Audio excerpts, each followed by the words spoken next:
السلام عليكم ورحمة الله تعالى وبركاته. كسر دوادا استوديوغنا أن كلنا قبل كسول جارحان مقالة تناس عناد وبرنامج كني تحناها شبكة ده كاسو أن يسوق بنو تطبيقات كاستعمالين تا خميسة جارحان وقت جالين كدمبه أما سأفرته قلب نمو. بدأ لعقتي وكذا محتاج. لا شو نقيسيه لعقتي يوجد أنت ساعات كذا ولا بيسوا معاش محمد كاركو ده. الشركات ده تصمت اللي تلصوا ما كان إنترنت كحوارها يسوقوا دي أدو أنت بس ماشى ما أنا بقبة ما بس عشت ها لعقت عليه عن كل تلفونك أيوة كان يقولوا نوها يا بسم الله الرحمن الرحيم وش الطور هذه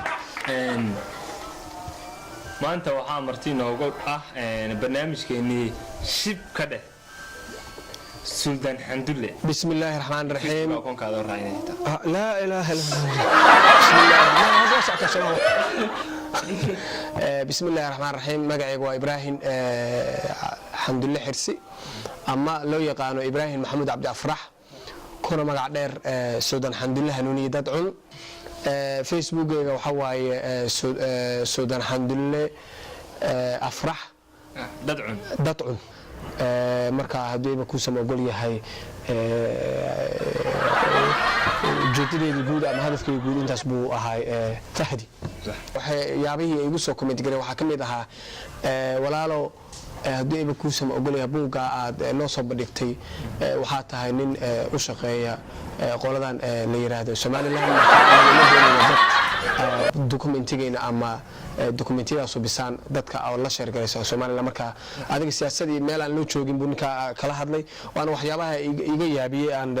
fajacay waxa kale jirta haddii ku sama ogol yahay Facebook wuxuu marayaa 5,000 iyo wixii la halmaala intaas oo kuma kunaan dad ku dara soo dhaweeya dadka qaar kood waa iga boodaan oo mar rabaan oo mashkil dadka ay doonayaan waxa kamid ahaa haddii ku sama ogol yahay inay dhahaan 100% Ingiriis baad waxaad ku cabirtaa ayaan hore waxaan soo qoray guurka qofkaad guursanaysid waa inuu noqdo qof Ilaahay kugu haga haddii ku sama ogol yahay ku barana diinta islaamka qof baa laga yaabaa inuu ugu yiri taladaas tala wanaagsan ba maaha waxaan qoray nin yaraahdo Saciid Maxamed Qaasin oo halkan ku qoran oo commentigaas ka boodaba waxaan ku qorayba waxa kale oo jirto comment kale aan qoro ahayd iska daaya maskaxda yar iyo fikradda yar aad kula jirtaan Facebook oo dadku ballaaraya talooyinkiina iyo araarihiina waxa laga yaabaa mid baa commentigiisa aan la yaabaa kamid ahaa inuu ugu yiri markii hobyo laga heeysa adna waxaad ka haystaa waqooyi marka taasina wax soo dhaaf marka waa badan yihiin wax la soo tirkoobi karo ma ahan waxa laga yaabaa ayaan hore habeen hore waxaan duubayay ayadana ahayd video live baan subiyo oo qolo iga duubaysay oo ahayd xalqadeedii koowaad aan ka hadlayay sidii dhalinyarada loo baraarujin lahaa oo dadka qaar kood yiraahdeenba haddii ay ku soo ogol yahay meeshan ba shaqo ka haysay Facebook oo ay nafteeda ku xoogaan xiliyo wareer waxa kale ayaan hore arkay qolo yiri haddii ku soo ogol yahay waxa xilka uu naga qaaday ninkii madaxweynihii Siilaanyo xilka naga qaaday xilkan maxaa la yiraahdaa qofkii labada qof ay isku risanayeen inta kala xilka iskaabulada laga qaaday oo guursaday nin baa halka wax ku soo qoray oo wax shaqadan meeshan ahayn marka wallahi meesha dadku waa wada dhaafsiin Ilaahay waxaan ka baryaynaa inuu dadka shaqro maxaad ku codsan lahayd dhalinyartan Facebook isticmaalaysa ma inay aad kugu soo dirsadaan si aad u heshid comment badan iyo like badan mise waxaad kula talin lahayd wax ka duwan maadaama ay asxaabta Facebook aad iyo aad baan horta hadda ani waxa ma maleynayaa inaan had u guuri doono waliba u baahanahay qof dad iga caawiya in page-ka haddii ku sama ogol yahay lagu wareejiyo page-ka caadiga ee website-ka oo maadaama dadkayga hadda aan la circiirayaba intii hore aan la circiiray inta page-ka aan dib ugu wareegi doono aan dib halka page-ka weyn u balaaran doono inaan inta aan wado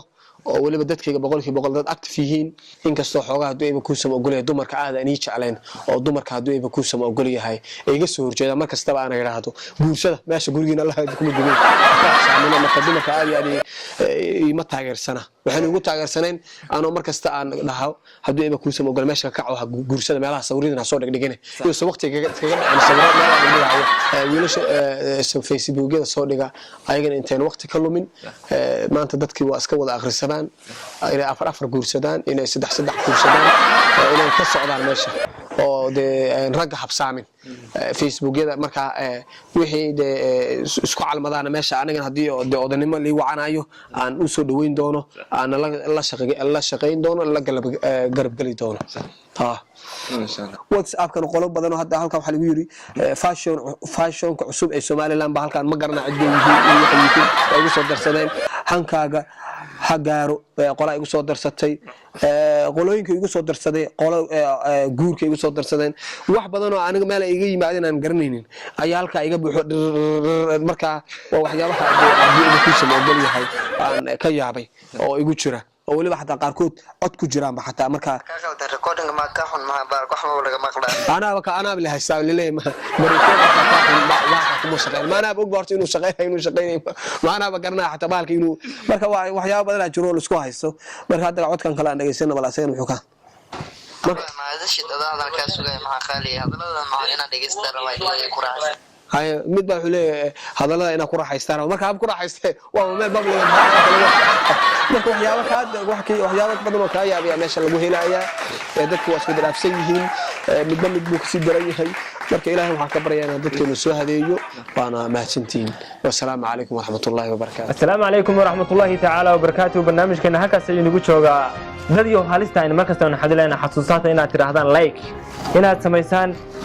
share inaad samaysaan comment postigiina xaggayga anaga muhiim ayuu ka yahay xasuusnaada shibka dheh ku xidho markasta